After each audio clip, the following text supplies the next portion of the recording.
My seat was no longer there. The moment the slide changed to the next image, I perceived my own absence. Father and my brother smiling at a Texas fishing spot. Father shaking hands at Brandon's military academy graduation. The family raising glasses in a toast at Derek's wedding. With each changing photograph, my existence had been carefully excised. From the frame, from the story, from memory. Under the amber chandeliers of the Grandview Hotel, I witnessed the moment I became a ghost. The water glass trembled. It took me several seconds to realize my hand was shaking. 38 years. Father's voice resonated through the venue. As 120 veterans of the oil industry watched, Richard Parker continued recounting his own glory. And I sat alone at a corner table, not at the family table, watching my life being edited away. My fingers tugging at the emerald dress's hemline longed for my usual work clothes and the weight of my NASA badge. This wasn't my world. Here I was merely Richard Parker's daughter, and even that was an ambiguous existence. I remember vividly the path that led to this moment. 23 years ago, when I was 13. My hands, so much smaller than now, carefully adjusted the silver aluminum foil panels. The satellite model I'd spent weekends building reflected light quietly in the corner of the gymnasium. Second place, Fiona Parker. The moment the ribbon was pinned to my chest, Father's hand was placed on my shoulder. Heavy, warm, a welcome weight. The school newspaper photographer clicked the shutter. Richard, your daughter really has talent, science teacher Mrs. Johnson said to Father. You should consider NASA's summer programs. I felt Father's hand tense slightly on my shoulder. His smile remained fixed, but his enthusiasm visibly cooled. That's wonderful, Father said, but practical careers are more important. That night, I hid the science fair photo in my desk drawer. The living room shelves were lined with my brother's football trophies and military academy acceptance letters, making my silver satellite seem out of place. The night I was accepted to MIT at 18. Mom, I got into MIT, full scholarship. I rushed to the dinner table, clutching the acceptance letter. My heart felt like it would burst from my throat with excitement. That's nice, dear, Father replied without looking up, reaching for the potatoes. Pass the salt. Mother squeezed my hand under the table. A small gesture of solidarity that ultimately changed nothing. It was different for my brothers. Brandon's military academy acceptance was framed and hung in the hallway. Derek's engineering scholarship was celebrated with a dinner party. My MIT notice was filed away in Mother's drawer, never to be mentioned again. And now, at the Grandview Hotel, 23 years later, I'm the director of NASA's Data Analysis Division, leading billion-dollar satellite projects. But in this venue, I'm still about to be introduced as the daughter with computer hobbies. Brandon, Father continued into the microphone, continues walking the path I walked as a military man, making his country proud. Applause rang out. Brandon nodded solemnly. And Derek, Father's other hand grasped his middle son's shoulder, carries on our family's energy legacy as a petroleum engineer, already making his mark at Continental. More applause, and Fiona. Father's gaze found me. I sat alone at the corner table, adjacent to family, but not family proper. The silence stretched just long enough to become uncomfortable. Well, she has her computer hobbies, but not everyone fits the path I took. Uncomfortable laughter rippled through the venue like waves. My fingers gripped the glass tighter, knuckles whitening. I kept my expression carefully neutral. The woman at the next table sent me a look of poorly concealed pity. Memory surfaced without warning. When I was 13 again. Your daughter really has talent. I remember the conversation that leaked from my parents' bedroom that night. I held my breath in the hallway, listening. NASA summer programs are unrealistic, Father's voice. How does a girl in space plan to support a family? But Richard, she's really smart. Mother's voice was weak.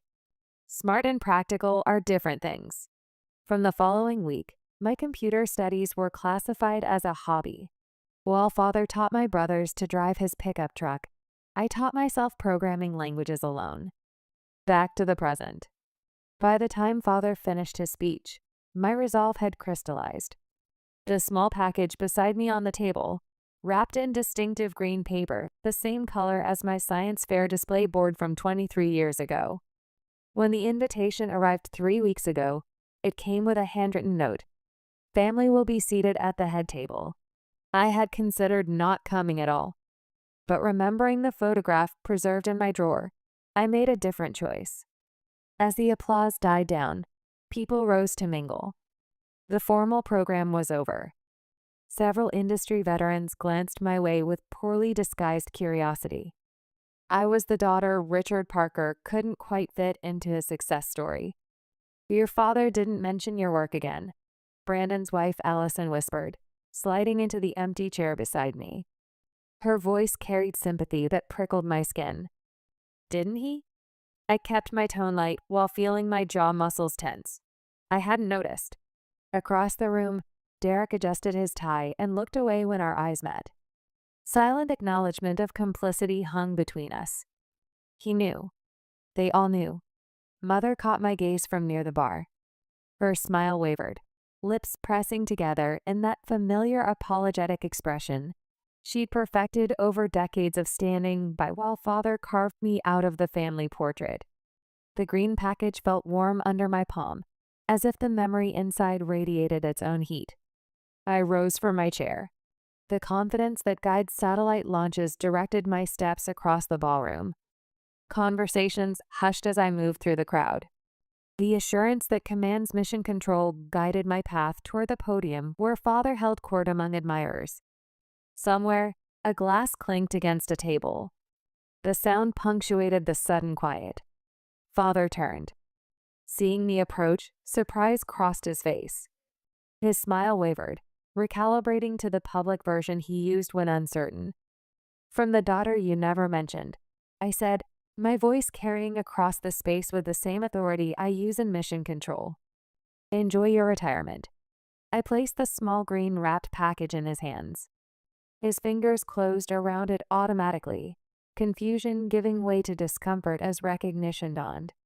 That particular shade of green. The same as my science fair display board from 23 years ago. "What's this?" His laugh sounded hollow. "Open it." 2 words carrying decades of weight. The entire room watched as father reluctantly peeled back the paper. Hands that had signed billion-dollar oil contracts without trembling now fumbled with the small white box beneath. When he lifted the lid, his face changed. The mask of the confident industry titan slipped, revealing something raw and unguarded.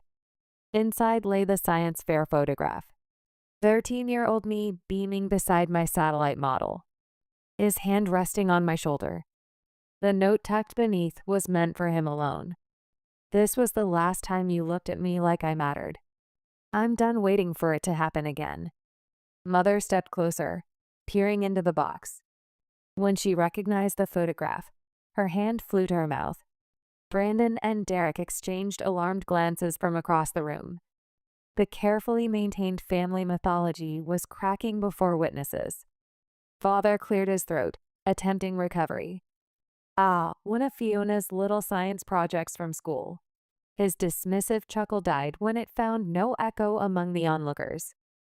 "That project led to my current position as director of NASA's satellite division," I replied, my words clear and measured. No raised voice, no drama. Just truth finally spoken aloud. Murmurs rippled through the crowd. A woman in a charcoal suit stepped forward, eyes widening with recognition. "You're that Fiona Clark? The one leading the Sentinel program?" Her voice carried genuine respect. Father's face drained of color as understanding broke over him like a cold wave. The daughter he'd been dismissing as playing with computers was known to his peers, respected in ways he'd never bothered to discover. "The very same," I confirmed, feeling something unfamiliar bloom in my chest. Not vindication exactly, but something cleaner, the simple relief of standing in my truth. Several industry professionals drifted toward me, their interest palpable. A silver-haired man who'd once worked alongside Father mentioned reading about my work in Scientific American. Another asked thoughtful questions about satellite deployment that I answered with practiced ease.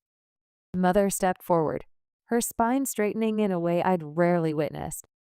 "We're very proud of Fiona's accomplishments," she announced, her voice steady despite the tremor in her hands. Father's smile froze in place, the narrative he'd crafted about family success visibly crumbling around him. His eyes darted between the photograph and my face, connecting past to present with painful clarity. My phone vibrated in my clutch. Discreetly, I checked the screen to find a message from my NASA team. "Satellite deployment successful. Congratulations, Director Clark." I tucked the phone away, watching Father struggle to process this new reality, one where his invisible daughter cast a shadow he could no longer ignore. The foundations of his carefully constructed world shifted beneath him while mine, built without his notice or approval, stood stronger than ever. The green box sat open on the podium between us, bridging 23 years in a moment that could never be undone. 3 weeks later, streetlights pulsed rhythmically through my car windows as I drove home from Father's retirement party. Each flash illuminated my knuckles, still white against the steering wheel. 3 hours of maintaining that pleasant professional smile had left my facial muscles aching. I parked in my designated space, Director Clark printed in white against the black asphalt, and walked the familiar path to my apartment. The building housed several NASA employees, drawn by its proximity to Ames Research Center. My heels clicked against the concrete, a staccato reminder that I'd shed Richard Parker's dismissive narrative for the night. Inside, I kicked off the emerald dress shoes and padded across hardwood floors that gleamed under recessed lighting. My apartment told a different story than the one Father had shared tonight. Here, glass-encased awards lined built-in shelves. A framed Scientific American cover featuring my satellite system hung prominently in the entryway. The Presidential Science Medal caught light from the kitchen, its ribbon vibrant against brushed metal. All these markers of success are carefully hidden from family gatherings. I poured a glass of Cabernet and walked to the wall displaying the Times article about my pioneering data analysis algorithm. "Clark system revolutionizes satellite communication," the headline proclaimed. Below it sat a photograph of me in mission control, directing the team that launched the prototype system 2 years ago. No family photos broke the professional narrative of these walls. No Christmas portraits or vacation snapshots. Just achievement after achievement arranged in chronological testimony to a career built without Richard Parker's approval. The wine tasted bitter. I set it down, untouched. The envelope arrived on Wednesday, plain white with Father's distinctive block handwriting on the front. I left it unopened through my morning swim, through back-to-back budget meetings, through lunch with the propulsion team. By evening, it sat accusingly on my kitchen counter while I stirred pasta that I wouldn't taste. "Just open it," I told the empty room, my voice sounding foreign after a day of deliberate silence. Inside, I found the science fair photograph. 13-year-old me with awkward bangs and serious eyes, standing beside silver foil panels arranged in precise angles. Father's hand on my shoulder, his expression showing genuine pride. The only time I'd seen it directed at me. A note in his handwriting accompanied the photograph. I do remember that day. I pretended to forget because it scared me how little you needed me. "I'm sorry." My fingers traced the edges of the photo, conflicting emotions rising like tidewater. The apology felt simultaneously insufficient and monumental. Richard Parker didn't apologize, not to his subordinates, not to Mother, not to his children. I placed the photo on my bookshelf between a textbook on algorithmic prediction modeling and my first published paper. Not hidden away this time. 2 days later, the satellite launched successfully. Mission control buzzed with focused energy.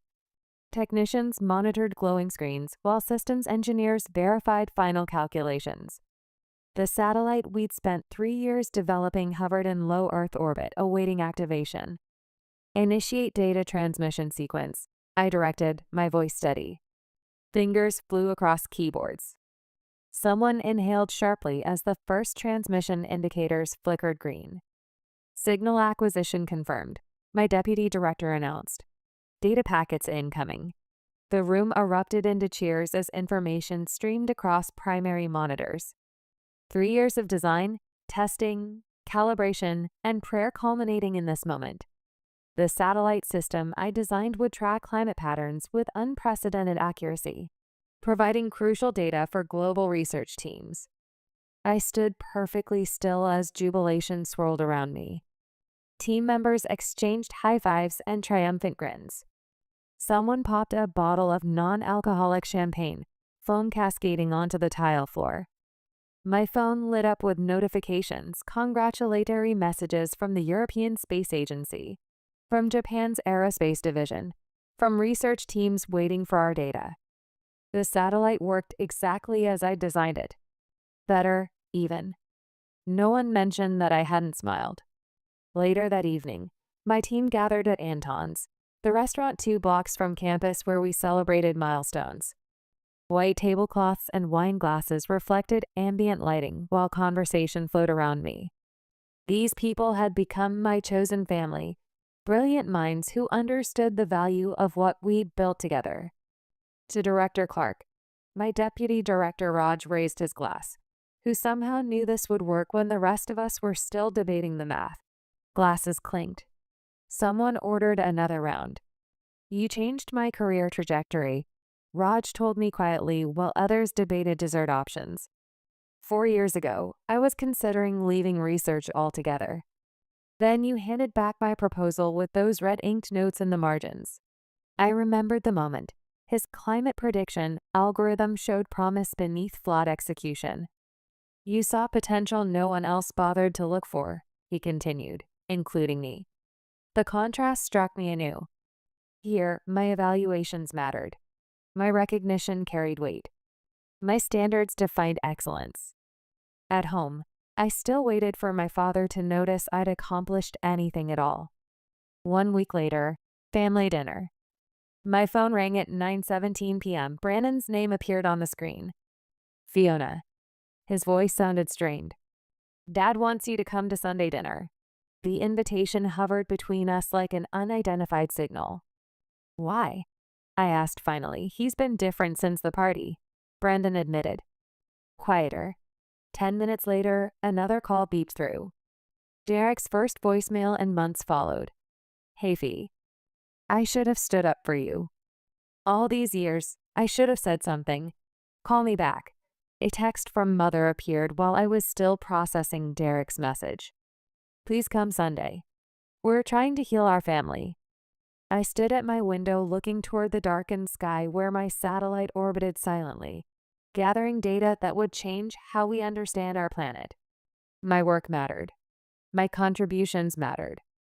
What remained uncertain was whether I needed my family to acknowledge this truth that the scientific community already recognized. Sunday dinner waited, a familiar table with unfamiliar possibilities. I didn't need their validation anymore. But perhaps, on my own terms, I was ready to accept it. Sunday dinner. The Parker family home rose from the suburban landscape like a museum dedicated to other people's achievements. I parked my car at the curb rather than in the driveway, a small act of self-preservation that gave me an escape route. My fingers tapped an anxious rhythm on the steering wheel as I surveyed the red brick colonial, where I'd grown up but never quite belonged.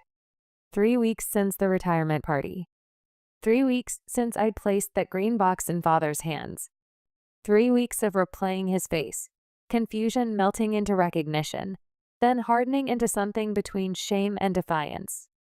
I gathered my purse and the bottle of wine I'd brought, wondering if I'd made a terrible mistake in coming. The front door swung open before I reached it. Mother stood in the entryway, her smile too bright, hands fluttering like nervous birds. Fiona, you're here. She pulled me into a hug that felt like an apology. Come in, come in. Everyone's waiting. The foyer wall still displayed the Parker family highlights: Brandon's Air Force commissioning ceremony, Derek's wedding, family hunting trips to East Texas. My NASA promotion photo remained conspicuously absent, though Mother had requested a copy for the wall 2 years ago. "Richard, she's here," Mother called, her voice pitching higher than normal. From the living room came the sound of ice cubes clinking against glass, followed by Father's heavy footsteps. He appeared in the hallway, stopping short when he saw me. For the first time in my memory, Richard Parker hesitated in his own home, uncertain of his welcome. The shift in power dynamics was subtle but unmistakable. "Fiona," he nodded, the single word carrying the weight of unspoken complexity. "Dad." I matched his tone, neither warm nor cold. The silence expanded until Brandon's wife Julia swept in, kissing my cheek. "Thank God you're here. They've been on edge all afternoon." Her whisper carried just enough for Father to hear. In the dining room, Brandon stood to embrace me with military precision, affection by the numbers. Derek offered a halfway from where he sat, his wife Caroline making enough small talk for both of them. The conversation moved in careful circles around weather and traffic conditions, everyone avoiding the heavy topic that sat at the center of Mother's precious china. Mother served pot roast, my childhood favorite, though I hadn't eaten red meat in 8 years. I took a small portion to be polite, pushing it around my plate while the family constructed a facade of normalcy brick by fragile brick. Halfway through dinner, Father cleared his throat. The table fell silent. "Your mother and I watched that PBS special," he stabbed a carrot with unnecessary force, "about your satellite project." I set down my fork. "The Sentinel program, that's the one." He took a sip of water. "I didn't realize it was such an important thing." "It maps global water resources," I replied, my voice steady. "Tracks changes over time to predict future shortages. My commanding officer mentioned it at last week's briefing." Brandon interjected. "I told him you were heading it up." Derek nodded vigorously. "I always knew you'd do something big with all those computers." The revisionist history hung awkwardly in the air. I measured my silence, watching them rewrite our family narrative in real time. Mother refilled wine glasses nobody had emptied, her eyes darting between Father and me. The clock on the wall ticked 17 times before Father spoke again. "Look, Fiona," his voice dropped, gravel over velvet. "I didn't understand your work, so I pretended it wasn't important." The admission struck like summer lightning, unexpected, illuminating everything at once. "Traditional jobs made sense to me," he continued. "Military oil, things I could wrap my head around." His hand spread on the tablecloth. "Your computers and algorithms might as well have been magic." Mother's eyes glistened. "I should have done more," Mother said. "When you showed us that article about your work, I just put it in my drawer instead of framing it like Brandon's commendation." "We all just followed Dad's lead," Derek admitted, studying his plate. "It was easier." The truth stretched between us, uncomfortable but necessary. Years of dismissal laid bare on Mother's best tablecloth. "Understanding isn't what I needed," I said finally. "Just acknowledgement." Father shifted in his chair, caught between pride in what I'd accomplished and mourning the loss of his unchallenged narrative. "Well, you certainly made that clear at the party." "Richard," Mother warned. "No, he's right." I folded my napkin precisely. "I did make it clear, finally." "We're trying here, Fee," Brandon said, using my childhood nickname like a peace offering. "Are you?" I asked. "Or are you just uncomfortable that your script changed?" Derek, surprisingly, met my eyes. "How does the satellite actually work? The water mapping thing, is it using infrared or something else?" The question, genuine and specific, caught me off guard. Before I could answer, Mother jumped in with dessert announcements and coffee offers, her need for harmony overwhelming the fragile moment of connection. As apple pie was distributed, I placed my hands flat on the table. "I need to be clear about something." The room stilled. I won't diminish myself anymore to make anyone comfortable. Not even family. My voice didn't waver. I've built something meaningful, and I won't pretend otherwise. Father's jaw worked silently. Brandon studied his dessert fork with sudden fascination. Derek nodded slightly, the first to acknowledge the new terms. Mother reached across the table, her fingers stopping just short of mine. We want to do better, honey. I hope so. I stood, smoothing my slacks. Thank you for dinner. I have an early meeting tomorrow. Father rose, formal as a business associate. Will you come again? Next month, maybe? The question held more vulnerability than anything he'd said in decades. Yes, I said, but on these terms. No more invisibility. His nod was small but decisive. Understood. I drove away, neither estranged nor reconciled. The evening's conversations settling around me like new clothes, not yet comfortable. But perhaps, in time, they might fit. 6 months later, International Space Science Conference. The International Space Science Conference buzzed with activity around me. Thousands of scientists and engineers filled the auditorium, their conversations creating a wave of sound that crashed against the backstage walls where I stood reviewing my notes. My fingers brushed over the smooth surface of my tablet, swiping through slides I'd memorized weeks ago. This presentation wasn't just about satellite deployment protocols or data transmission algorithms. It was about finally being seen. Director Clark? A young assistant appeared at my elbow. 5 minutes until you're introduced. I nodded, smoothing down my charcoal blazer. Not emerald green like at Father's retirement party. Today I wore NASA blue, a silent declaration of where I belonged. My phone vibrated in my pocket. A text from Mother. We're here in the audience, front row, center section. I stared at the message, my heart stumbling over its rhythm. No more invisibility. We? I hadn't invited them, hadn't even mentioned the keynote address. After the Sunday dinner a month ago, we'd reached a fragile truce, acknowledgement without intimacy, recognition without full reconciliation. But actual attendance at my professional events hadn't been part of the negotiation. Peering through the curtain gap, I scanned the front row. There they sat. Mother and Father, Brandon and his wife, Derek and his fiancée, taking up 6 seats directly in my sightline. Father sat stiffly in a dark suit, hands resting on his knees, eyes forward like he was waiting for a military briefing. Mother fidgeted with her program, glancing repeatedly toward the stage. Brandon maintained his officer's posture while Derek leaned forward, actually reading the conference materials. My stomach nodded.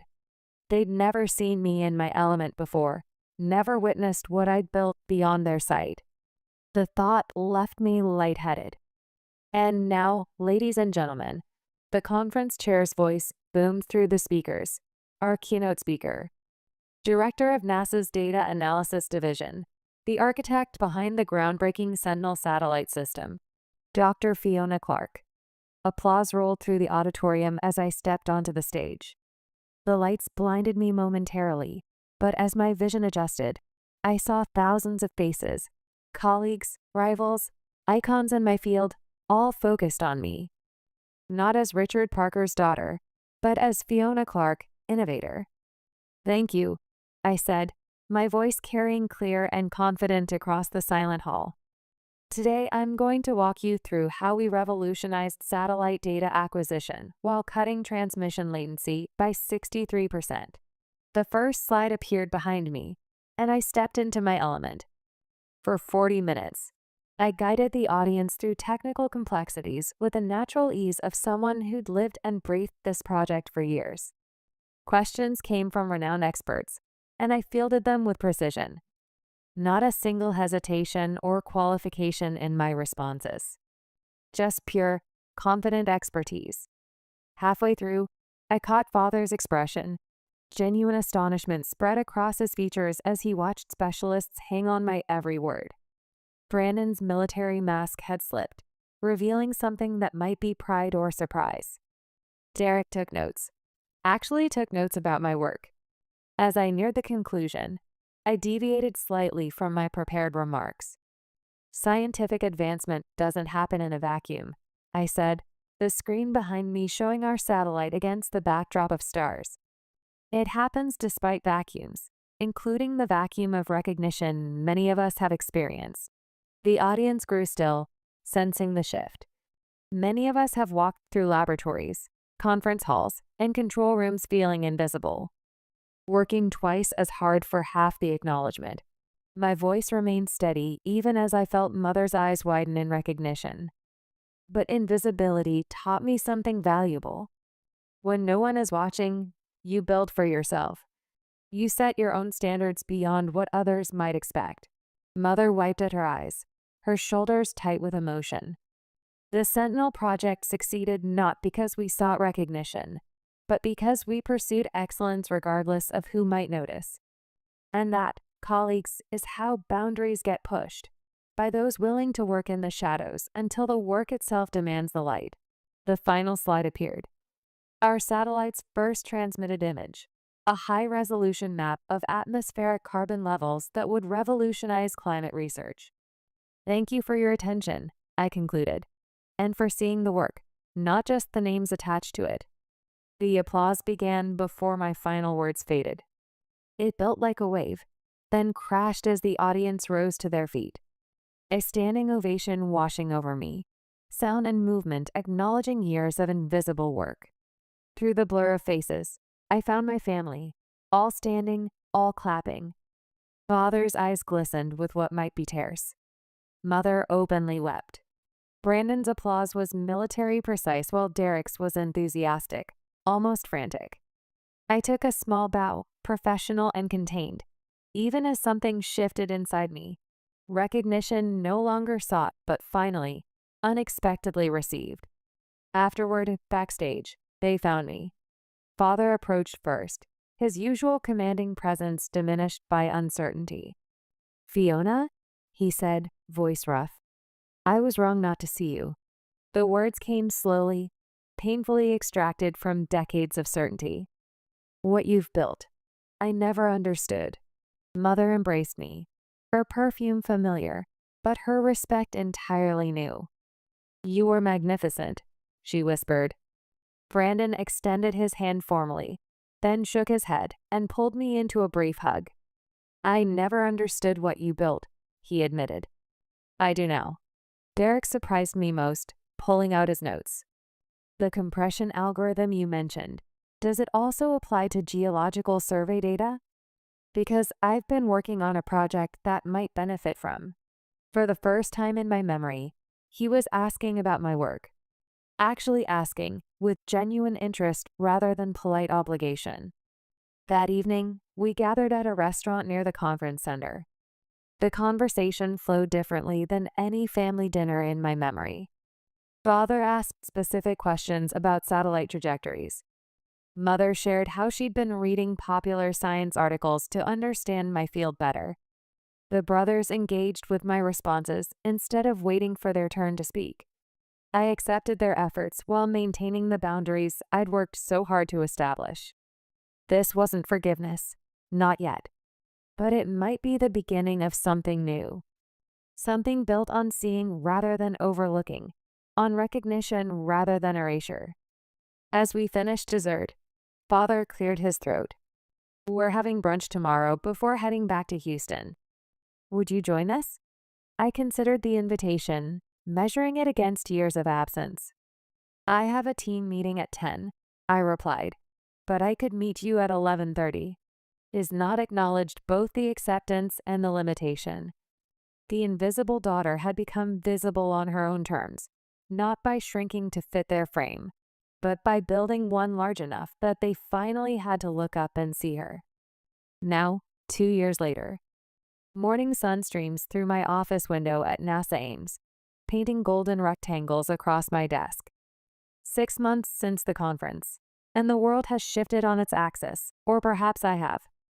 I straighten the science fair photo that now occupies prime real estate beside my computer monitor.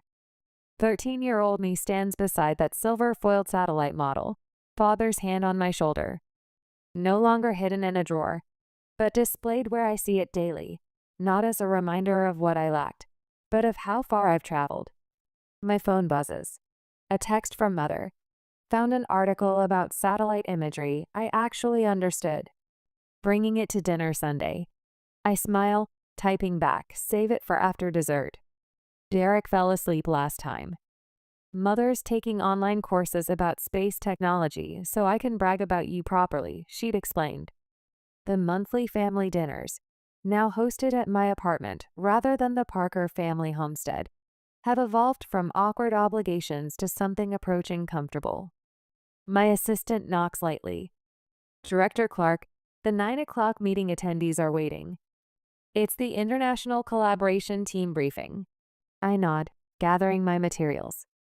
The promotion came through last month, Director of International Space Initiatives. My satellite system's success had opened doors previously bolted shut. And your father called, she adds, something about a contact at Lockheed Martin who wants to discuss your mentorship program. That's new, father sharing industry connections. The mentorship program for girls in STEM started as personal redemption, something to ensure other young scientists wouldn't feel as invisible as I once did. Father attended the lunch event with obvious reluctance, uncomfortable among the teenage girls with their circuit boards and code. Then Amelia happened, 12 years old with wiry red hair and a passion for satellite communication. She cornered Father, peppering him with questions about frequency bands. Something in her earnestness cracked his veneer. She reminded me of you, he admitted later that night. Same look in her eyes when she talked about signal processing. Now he volunteers monthly, helping the girls understand the business side of aerospace. His first genuine gift that didn't require me to become someone else to receive it. My family photo from the conference sits beside the science fair image, all of us with genuine smiles. Not perfect, but authentic. The comfortable distance we've established feels right, close enough for truth, far enough for independence. Last week's team celebration still lingers in my mind. My NASA colleagues mingling with my family in my apartment, different worlds intersecting without catastrophe. Father observed from the kitchen as I walked a junior engineer through a complex problem. Pride visible in his eyes, not because I was his, but because of who I'd become. He found me on the balcony later, nursing a glass of wine beneath the night sky.